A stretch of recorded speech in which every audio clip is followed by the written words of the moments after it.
Welcome to online study classes. इस lecture में हम आपके साथ कॉमन एरर का पार्ट 2 डिस्कस करने जा रहे हैं, जो कि एसएससी सीजीएल मेंस एग्जामिनेशन में पूछा गया था। उसका जो है टोटल फर्स्ट पार्ट में जो है 10 क्वेश्चन डिस्कस किए थे। इस पार्ट में रिमेनिंग जो है 10 क्वेश्चन डिस्कस करेंगे।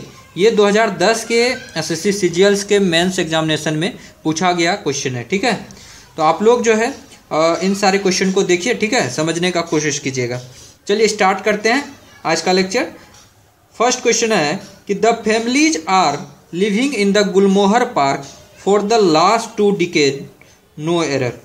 देखिए इसमें अगर देखा जाए तो the families are living in Gulmohar park for the last 2 decades, मतलब पिछले 2 दशक से जो है गुलमोहर पार्क में उसके परिवार जो है रह रहा है, ठीक है। इस तरह की बातें कहा जाए, एक रफ मीनिंग देखा जाए तो देखिए इसमें फॉर द लास्ट 2 डिकेड ये जो है काफ़ी इंपॉर्टेंट है। पिछले 2 दशक से मतलब क्या हुआ, इसका मतलब ये हुआ कि उसका जो रहना है पिछले 2 दशक से, मतलब 20 साल पहले से वो रह रहा है और वर्तमान समय में भी वो फैमिली जो है गुलमोहर पार्क में ही रह रहा है। देखिए काम जो रहने का जो काम है वो पिछले 2 दशक से शुरू हुआ और वर्तमान में भी चल रहा है, यानी काम पास्ट में शुरू हुआ और प्रेजेंट में भी वो काम चल रहा है, ठीक है। अगर ऐसा केसेस हो कि कार्य अगर पास्ट में शुरू हो और प्रेजेंट में भी चल रहा हो तो वो जो है प्रेजेंट परफेक्ट कंटिन्यूअस टेंस में होना चाहिए। वो सेंटेंस किस में होता है, वो sentence present perfect continuous tense में होना चाहिए। एक बार फिर से सुनिएगा, अगर जहाँ काम जो है पास्ट में शुरू हो और प्रेजेंट टाइम में भी वो काम चल ही रहा है तो वो जो सेंटेंस होगा वो प्रेजेंट परफेक्ट कंटिन्यूअस टेंस में होगा, ठीक है। तो वहाँ पर क्या होता है, प्रेजेंट परफेक्ट कंटिन्यूअस टेंस में हैज बीन और हैव बीन का प्रयोग किया जाता है, ठीक है। तो हैव बीन और हैज बीन का प्रयोग किया जाता है। तो यहाँ पर देखिए द फैमिलीज आर लिविंग दिया हुआ है, तो ये जो है गलत है। यहाँ पर क्या होना चाहिए, द फैमिलीज हैव होना चाहिए, have been. The families have been living होना चाहिए, ठीक है, ये सही होगा। तो हम जो बोले उस चीज़ को लिख दें कि देखिए इसमें क्या है कि अगर कार्य जो है यहाँ पर लिख देते हैं, अगर वर्क जो है पास्ट में शुरू हो, कार्य जो है पास्ट में शुरू हो और वर्तमान समय में भी चल रहा हो और वर्तमान समय में चल रहा हो, देखिए पास्ट में ये कार्य जो है पिछले 20 साल से वो गुलमोहर पार्क में रह रहा है, ये काम जो है पास्ट में शुरू हुआ है और उसका फैमिली अभी वर्तमान समय में भी गुलमोहर पार्क में ही रह रहा है, तो वर्तमान में भी वो काम चल रहा है। तो ऐसे केसेस में क्या होता है कि कौन सा टेंस का यूज करते हैं, प्रेजेंट परफेक्ट कंटिन्यूअस टेंस। तो ऐसे केस में प्रेजेंट परफेक्ट कंटिन्यूअस टेंस का प्रयोग किया जाता है, कंटिन्यूअस टेंस का, ठीक है। तो यहाँ पर क्या था कि यहाँ पर जो है प्रेजेंट कंटिन्यूअस टेंस का प्रयोग कर दिया था, इसलिए गलत है। यहाँ पर द फैमिलीज हैव बीन होगा, ठीक है, यहाँ हैव बीन कर दीजिएगा। इस पर जो एक एग्जाम्पल हम ले लेते हैं प्रेजेंट परफेक्ट कंटिन्यूअस टेंस पे, ताकि बेटर क्लैरिटी हो सके। I have been living here for 2 years, पिछले 2 साल से मैं यहाँ क्या कर रहा हूँ, रह रहा हूँ। तो देखिए पिछले 2 साल से रहना शुरू हुआ है उस जगह पर और अभी भी वर्तमान में रह रहा है, ठीक है। इसलिए जो है क्या है कि आपका प्रेजेंट परफेक्ट कंटिन्यूअस टेंस में ये सेंटेंस है, ठीक है। चलिए सेकंड देखते हैं, 12th number. 2 million of people attended the meeting held in the parade ground। Parade ground में जो मीटिंग हुआ उसमें 2 मिलियन लगभग लोग जो है अटेंड किया। तो देखिए 2 million of people attended, देखिए जब 2 million रहे तो इस तरह का अगर जहाँ सेंटेंसेस रहे जहाँ की देखिए ये मिलियन के पहले क्या है 2, 3, 4, 5 ये सब क्या है, न्यूमरल एडजेक्टिव है, ठीक है। ये नंबर को बताता है, जैसे 100 है, 1000 है, मिलियन कभी रहता है तो कभी बिलियन भी यूज किया जा सकता है, कभी ट्रिलियन यूज किया जा सकता है। तो देखिए इस तरह का जो वर्ड है इसके पहले जो ये 2 का प्रयोग किया गया है, मिलियन, बिलियन, ट्रिलियन के पहले जो न्यूमरल एडजेक्टिव का प्रयोग किया गया है, उसके बाद जो है ये ऑफ का प्रयोग नहीं किया जाता, ये ऑफ का प्रयोग अनावश्यक है, मतलब कह सकते हैं इसका यूज होना नहीं चाहिए था, लेकिन उसने यूज किया है, इसलिए जो है इस पार्ट में एरर है। यहाँ पर ऑफ को आपको यहाँ से हटा देना है और आपका सेंटेंस ये सही हो जाएगा।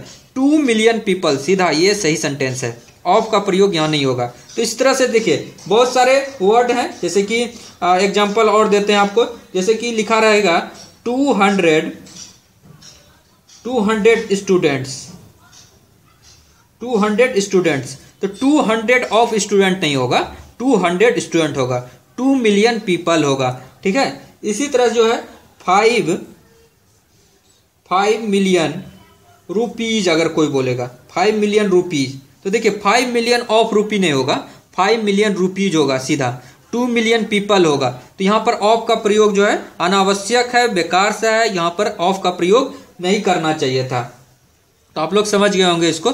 चलिए 13 नंबर देखते हैं। There is a bass violin concerto on the radio at 6 PM this evening, मतलब 6 बजे जो है शाम को बेच वायलिन कंसर्टो होने वाला है। देखिए कंसर्टो मतलब क्या होता है, कंसर्टो का मतलब होता है, देखिए 2 वर्ड है यहाँ पर, कंसर्टो और एक होता है कंसर्ट।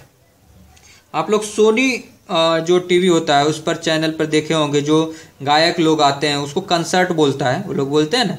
तो उस कंसर्ट का क्या मतलब है, कंसर्ट का मतलब होता है कि जैसे संगीत सबका जो गोष्ठी होता है, संगीत का जो चल रहा है, मतलब उसको बोल सकते हैं संगीत गोष्ठी बोल सकते हैं, उस पर चल रहा है बातचीत, संगीत से रिलेटेड जो है काम हो रहा है, तो संगीत गोष्ठी बोल सकते हैं, कंसर्ट होता है। और कंसर्टो का मतलब होता है कि कोई भी संगीत का अगर रचना करते हैं तो उसको बोलते हैं कंसर्टो, संगीत रचना कहलाता है। तो देखिए क्या हो रहा है कि यहाँ जो वेच वायलिन का जो रेडियो पे 6 बजे शाम को आने वाला है इवनिंग में, वो क्या है कि संगीत का गोष्ठी होने वाला है, संगीत बजने वाला है, तो ये कंसर्टो नहीं होके यहाँ पर क्या होगा, यहाँ पर कंसर्ट हो जाएगा, CONCERT, कंसर्ट। ये जो है कंसर्ट होने वाला है, संगीत गोष्ठी होने वाला है रेडियो पे 6 बजे शाम को।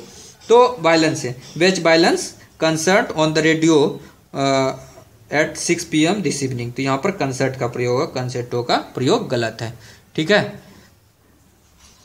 चलिए नेक्स्ट चलते हैं 14 नंबर। Lay your books aside and lay down to the rest for a while, no error. देखिए ले जो है आपका, ले अभी बताएंगे, मतलब वर्ब जब स्टार्ट किए हुए हैं अभी, मतलब वर्ब का 4 लेक्चर हो चुका है। तो देखिए ले जो है आपका ट्रांजिटिव वर्ब है, ले क्या है आपका ट्रांजिटिव वर्ब है, और ट्रांजिटिव वर्ब के साथ क्या होता है कि ऑब्जेक्ट का प्रयोग करना पड़ता है। यहाँ पर जो है या तो ऑब्जेक्ट का प्रयोग कीजिए या फिर रिफ्लेक्सिव का यूज किया जाता है।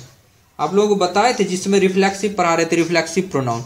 रिफ्लेक्सिव में कुछ नहीं है, बस नाम, इससे मत कंफ्यूज होइए, ठीक है। उसमें क्या होता है कि सेल्फ, जैसे योर है ना तो योर सेल्फ हो जाता है, माई है तो माई सेल्फ हो जाता है, तो ये सब रिफ्लेक्सिव है। माई सेल्फ, योर सेल्फ, ये सब जो है क्या है आपका रिफ्लेक्सिव है, ये समझ लीजिए, ठीक है। तो ले के बाद जो है ट्रांजिटिव वर्ब है, इसके बाद ऑब्जेक्ट का प्रयोग कीजिए या फिर रिफ्लेक्सिव का, अगर योर है तो योर सेल्फ का प्रयोग कर दीजिए, माई है तो माई सेल्फ का प्रयोग कर दीजिए। तो अगर ऑब्जेक्ट नहीं है तो आपका जो है सेंटेंस सही हो जाएगा। तो यहाँ पर देखिए ले योर बुक, ले योर बुक होगा क्या, यहाँ पर क्या हो जाएगा, ले योर सेल्फ हो जाएगा, योर नहीं होगा यहाँ पर। अगर जो ऑब्जेक्ट नहीं है तो यहाँ पर क्या होगा, योर के जगह योर सेल्फ हो जाएगा, क्योंकि देखिए क्या होता है कि ले के बाद ऑब्जेक्ट का प्रयोग कीजिए या फिर रिफ्लेक्सिव का प्रयोग कीजिए, तो यहाँ पर क्या हो जाएगा, ले योर सेल्फ हो जाएगा, lay yourself book aside and lay down to the rest for a while. तो ये जो है सेंटेंस आपका सही हो जाएगा। चलिए आगे चलते हैं। We went with Guptas to a movie called Deewar, मतलब हम लोग जो है गुप्ता के साथ गए, कौन सा मूवी देखने के लिए, दीवार मूवी देखने के लिए गए हैं, ठीक है। तो देखिए जब भी इस तरह का सेंटेंस रहे, we went with Guptas to a movie called Deewar, तो दीवार मूवी देखने के लिए गए हैं। लेकिन इससे क्या, गुप्ताज मतलब क्या हुआ, गुप्ता से जो है किसी कुल का नाम कह सकते हैं या उपनाम कह सकते हैं किसी का। अगर किसी का कुल का नाम हो या किसी का उपनाम हो तो उसके पहले जो है आपको द का प्रयोग किया जाता है। द का यहाँ प्रयोग नहीं किया गया था, इसलिए एरर था यहाँ पर। कि किसी भी कुल का नाम हो, सरनेम जिसको बोलते हैं, उपनाम कह सकते हैं, तो उपनाम हो या कुल का नाम हो तो उसके पहले हम लोग द का प्रयोग करते हैं। जैसे कि एग्जाम्पल और देते हैं आपको, जैसे कि द बरमाज। बरमाज, देखिए बरमाज जो है ये क्या हो गया, किसी का उपनाम हो गया या उसके कुल का नाम होता है। तो देखिए कुल का नाम या उपनाम को जो है हम लोग क्या किए, यहाँ पे प्लुरल बना दिए। एक प्रकार सोचिए गुप्ताज जो है, ऐसे लोग क्या कर सकते हैं कि जैसे बर्मा केवल यूज कर सकते हैं, ठीक है। बर्मा जो है उसका टाइटल हो गया, उपनाम हो गया, लेकिन उस बर्मा को हम लोगों ने क्या किया, कुल का नाम को मतलब उसमें प्लुरल बना दिया। एक प्रकार से उससे प्लुरल फॉर्म है। बर्मा अगर रहता केवल तो ये क्या होता कि ठीक है ये टाइटल लगता है कितने लोगों में, तो कितने लोग लगाते हैं, तो इसमें जो है एस लगा देते हैं, तो ये आपका क्या बन गया, प्लुरल फॉर्म बन गया।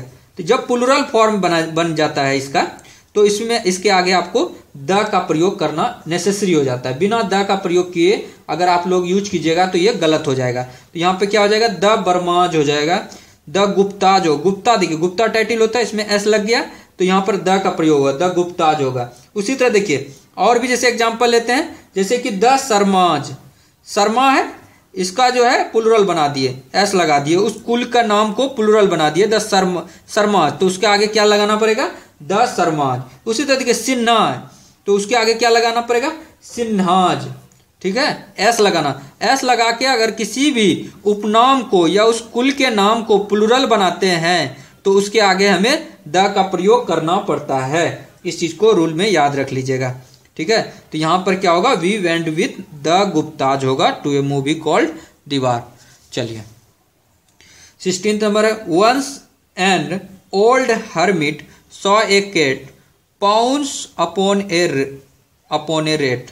मतलब क्या हुआ कि क्या करता है कि वंस एन ओल्ड हर्मिट, मतलब पुराना एक साधु जो है क्या कर रहा है कि देखा कि पाउंस मतलब क्या होता है कि झपट्टा मारना कह सकते हैं आप, झपट्टा मारना मतलब किसी पे देखा कि एक बिल्ली जो है चूहे पर जो है झपट्टा मार रही है। पाउंस मतलब क्या हो गया कि झपट्टा मारना। तो देखिए इसमें जो है जो यूज होता है जनरली पाउंस ऑन समबडी या समथिंग, किसी भी चीज पर झपट्टा मारते हैं तो पाउंस ऑन लिखाता है वहां पे, ना कि pounce upon. Pounce on somebody होता है या पाउंस ऑन समथिंग, कोई भी चीज पर अगर झपट्टा मारते हैं तो यहाँ पे क्या होगा, पाउंस ऑन होता है। तो यहाँ पर अपॉन का प्रयोग गलत है, यहाँ पर क्या होगा, पाउंस ऑन होगा, ऑन का प्रयोग सही होगा। तो once an all hermit saw a cat pounce on a rat होगा। चलिए नेक्स्ट चलते हैं। 17 नंबर है कि एक computer virus works exactly like the biological variety which invade the human body, no error. तो देखिए जहां पर भी विच का प्रयोग किया गया है यहाँ पर फोकस कीजिए। विच के पहले देखिए जो यहाँ पर जो नाउन यूज किया गया है, विच के पहले जो नाउन यूज किया गया उस पर फोकस कीजिए। विच के पहले वाले पे देखिए ये क्या सिंगुलर है, तो हाँ बायोलॉजिकल वेराइटी ये जो है आपका सिंगुलर फॉर्म में है। जब आपका सिंगुलर फॉर्म में रहेगा तो यहाँ पर भी वर्ब जो है आपको सिंगुलर रखना पड़ेगा, वर्ब जो है यहाँ पर सिंगुलर होना चाहिए। वर्ब जब सिंगुलर होगा तो क्या हो जाएगा, इन्वेड नहीं होगा, यहाँ पर क्या हो जाएगा, इन्वेड्स हो जाएगा, यहाँ पर एस लग जाएगा तो ये सिंगुलर वर्ब हो जाएगा, ठीक है। तो हम लोग जानते हैं वर्ब में एस या एस लगाते हैं तो वो सिंगुलर बन जाता है। ऐसे जनरली जो इससे ही इन्वेड था तो ये प्लुरल फॉर्म में था, इसमें एस लगा दिए हम लोग तो इन्वेड्स क्या हो गया, सिंगुलर वर्ब हो गया। तो ये computer virus works exactly like the biological variety which invades the human body. हम लोग क्या करते हैं, जो भी ये वर्ड है हु, विच, दैट, ये सब जो रिलेटिव प्रोनाउन वाला वर्ड है, कौन कौन सा वर्ड है, हु, विच, दैट, ये सब रिलेटिव प्रोनाउन है। क्या है, रिलेटिव प्रोनाउन। प्रोनाउन चैप्टर में हम डिस्कस किए हुए हैं। तो रिलेटिव प्रोनाउन वाले जो वर्ड हैं इनके पहले का देखते हैं, इनके पहले जो वर्ड आता है उनको देखते हैं, क्या वो जो नाउन है क्या वो सिंगुलर है। अगर सिंगुलर है तो इसके बाद आने वाला वर्ब भी सिंगुलर लगेगा। इसके पहले देखते हैं, इसके पहले वाला जैसा रहेगा, अगर इसके पहले वाला मान लीजिए सिंगुलर है, अगर यहाँ पर सिंगुलर नाउन है, ठीक है, तो इसके बाद वाला जो वर्ब लगेगा ये वर्ब भी आपका सिंगुलर होगा। अगर इसके पहले वाला अगर प्लूरल है तो इसके बाद वाला जो वर्ब लगेगा ये आपका प्लूरल लगेगा, ठीक है। तो सिंगुलर के साथ सिंगुलर लगेगा और प्लूरल के साथ प्लूरल लगेगा। इस चीज को याद रखिएगा कि मतलब हु विच दैट ये रिलेटिव प्रोनाउन है, इसके पहले जो सिंगुलर नाउन का इस्तेमाल होगा तो इसके बाद जो है सिंगुलर वर्ब का इस्तेमाल होगा। इस चीज को याद रखिएगा। इसके पहले जो अगर प्लूरल नाउन है तो विच के बाद प्लूरल वर्ब का इस्तेमाल किया जाएगा, ठीक है। इसको याद रखिएगा अच्छे से। Question number 18th, when I first started my school my boys had no evident love for music. कहता है कि जब मैंने पहली बार स्टार्ट किया स्कूल तो मेरे जो लड़के थे उसको कोई भी मतलब म्यूजिक के प्रति प्यार नहीं था, कोई भी उसका स्पष्ट कारण नहीं था, no evident love for music. तो देखिए व्हेन आई फर्स्ट स्टार्टेड, देखिए स्टार्टेड का मतलब क्या होता है? स्टार्टेड का मतलब होता है कि कोई चीज़ का प्रारंभ करना, शुरू करना। वो अपने आप में हो गया कि कोई चीज़ आप प्रारंभ कर रहे हैं। प्रारंभ का मतलब क्या हुआ कि आप पहली बार उस चीज़ को कर रहे हैं, स्टार्टिंग कर रहे हैं, ठीक है। तो जब कोई भी चीज़ का स्टार्टिंग कर रहे हैं तो उसके पहले फर्स्ट का प्रयोग करना कोई ज़रूरत है क्या? ये तो एक प्रकार से सोचिए क्या मिसयूज है वर्ड का। यहाँ पर ये वर्ड यूज होना ही नहीं चाहिए था। फर्स्ट वर्ड जो है ये अनावश्यक सोचिए एक प्रकार से यूज किया गया है, इसका यूज नहीं होना चाहिए था। क्योंकि स्टार्टेड वर्ड जो है खुद अपने आप में ये मीनिंग लेता है कि वो पहली बार किया है, उस काम को प्रारंभ किया है। तो स्टार्टेड का मतलब ही हो गया प्रारंभ करना। तो इसके आगे फर्स्ट वर्ड का प्रयोग करना गलत है। तो when I started my school होगा, ना कि व्हेन आई फर्स्ट स्टार्टेड। ये फर्स्ट जो है ये अनावश्यक यूज है, इसका प्रयोग नहीं होना चाहिए था, इसलिए हमने इसको हटा दिया। My uncle has left for Bombay on the last Sunday, no error. देखिए मेरे जो अंकल हैं, मेरे जो चाचा जी हैं, हैज लेफ्ट फॉर बॉम्बे मतलब बम्बई के लिए निकल गए लास्ट संडे यानी पिछले रविवार को। तो देखिए ये जो अंकल इनके निकले हैं लास्ट संडे को निकले हैं, पिछले रविवार को निकले हैं। मतलब क्या हुआ, ये घटना जो है, ये कार्य जो है पिछले ही रविवार को हो गया था, मतलब पास्ट में ये घटना घटी हुई है। जब कोई घटना पास्ट में घटी रहती है तो उसका जो यहाँ पर जो सेंटेंस होता है वो पास्ट टेंस में, सिंपल पास्ट में होता है। वो क्या होता है, जब कोई घटना पास्ट में घटी हो तो उसका मतलब देखिए दो रूल अभी हम आपने सीखा, दोनों में कंफ्यूज मत कीजिएगा।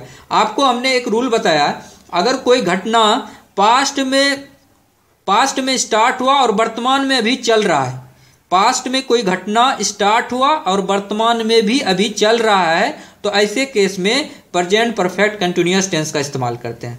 लेकिन अगर कोई घटना पास्ट में केवल घटित हो गई, प्रेजेंट से उसको कोई मतलब, प्रेजेंट में अभी है, देखिए उसके चाचा जी तो चले गए बम्बई, पिछले ही रविवार को चले गए बॉम्बे चले गए, तो ये घटना पास्ट में केवल घटित हो गई, तो प्रेजेंट से उसको कोई मतलब नहीं है। तो जब घटनाएं पास्ट में घटित हो जाए तो उस तरह का उसमें क्या होता है कि हम लोगों को सिंपल पास्ट टेंस का इस्तेमाल करना होता है। तो यहाँ पर देखिए, यहाँ पर हैज नहीं होगा, माई अंकल लेफ्ट जो है ये अपने आप में करेक्ट सेंटेंस हो जाएगा, ठीक है। तो पास्ट की घटना अगर कोई भी चीज पास्ट में घटित हो तो उसके लिए सिंपल पास्ट टेंस का यूज करते हैं। पास्ट में घटित घटना के लिए सिंपल पास्ट टेंस का यूज करते हैं, सिंपल पास्ट टेंस का प्रयोग करते हैं, ठीक है।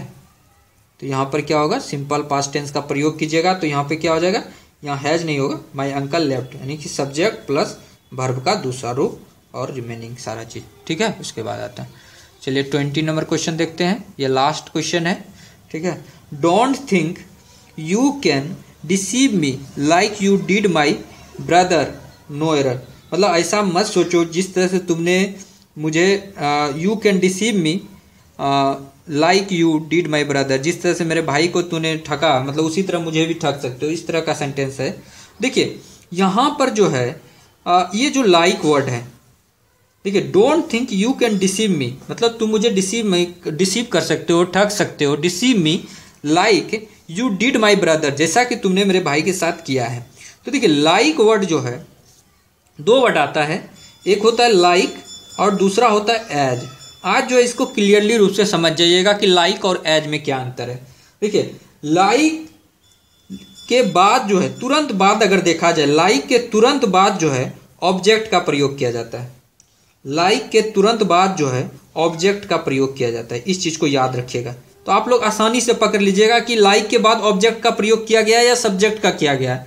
अगर ऑब्जेक्ट का किया गया तो इसका मतलब ये लाइक एकदम बिल्कुल सही है। अगर जहां ऑब्जेक्ट का नहीं किया गया तो यहां पर लाइक जो है गलत हो सकता है।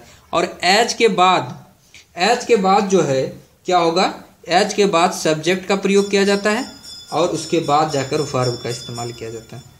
तो यहाँ पर देखिए, यहाँ पर ये सब्जेक्ट का इस्तेमाल किया गया है, यहाँ वर्ब का इस्तेमाल किया गया है।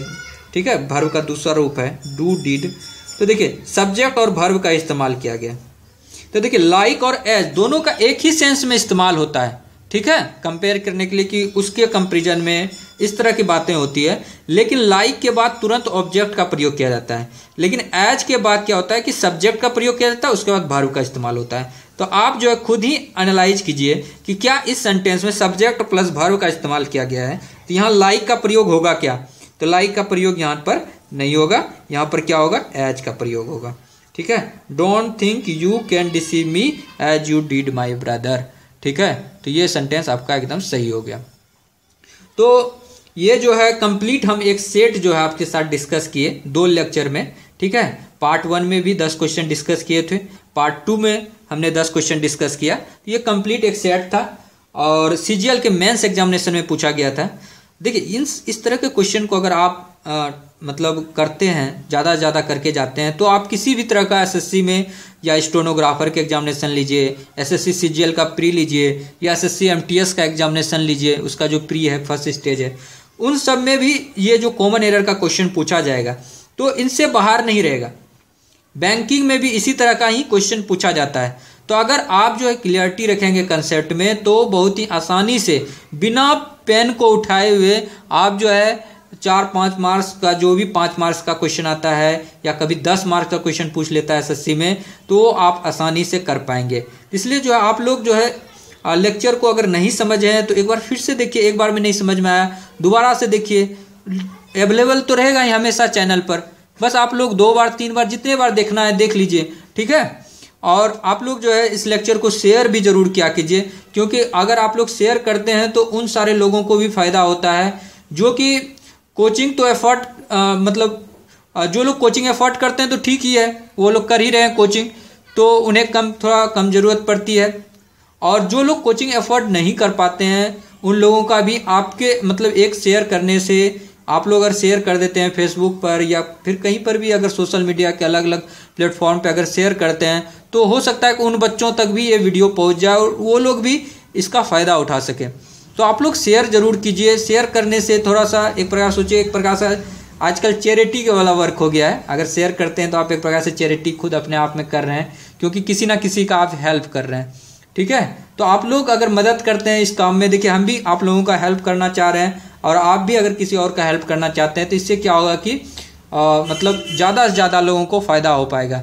तो आप लोग ज़रूर कीजिए, शेयर ज़रूर कीजिए हर एक वीडियोज़ को देखने के बाद, और कमेंट कीजिए कि आप लोगों को कैसा लगता है, आप लोग क्या इम्प्रूवमेंट चाहते हैं। उस तरह का इम्प्रूवमेंट हम करने के लिए तैयार हैं। हम हर एक कमेंट को अगर रिप्लाई करें या ना करें, लेकिन हर एक कमेंट को पढ़ते हैं और कोशिश करते हैं कि आपको रिप्लाई भी बहुत सारे कमेंट्स को करते हैं। ठीक है, आप लोग जो है इसका एक ऑनलाइन स्टडी के लिए एक वेबसाइट भी हम लॉन्च किए हुए हैं। उस वेबसाइट पर भी विजिट कर सकते हैं, www.governmentjobachiever.com।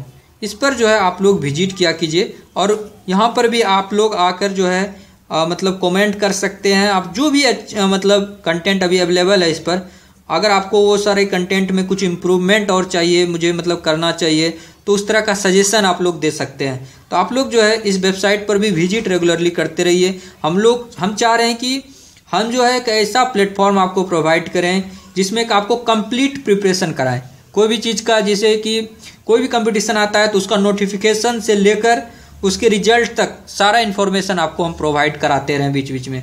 तो इसलिए जो हम वेबसाइट लॉन्च किए कि सोचे कि इस पर जो है जैसे नोटिफिकेशन आई तो वो नोटिफिकेशन डाल देंगे, फिर उससे रिलेटेड अगर जहाँ एडमिट कार्ड आया तो वो भी अवेलेबल करा देंगे, फिर रिजल्ट आती है तो वो रिजल्ट भी अवेलेबल कराएंगे। तो सारा चीज़ इन्फॉर्मेशन इस पर अपडेट करेंगे और यहाँ से जितने भी यूट्यूब के जो इंपॉर्टेंट सब वीडियोज़ हैं उन सारे वीडियोज़ को भी वहाँ पर डालेंगे। ठीक है, उसका भी लिंक दे दिया करेंगे, तो PDF फाइल भी वहीं पर अवेलेबल कराएंगे। तो आप लोग जो है ये वेबसाइट जो रेगुलरली विजिट करते रहिए। Thank you so much friend for watching this video. Thank you so much.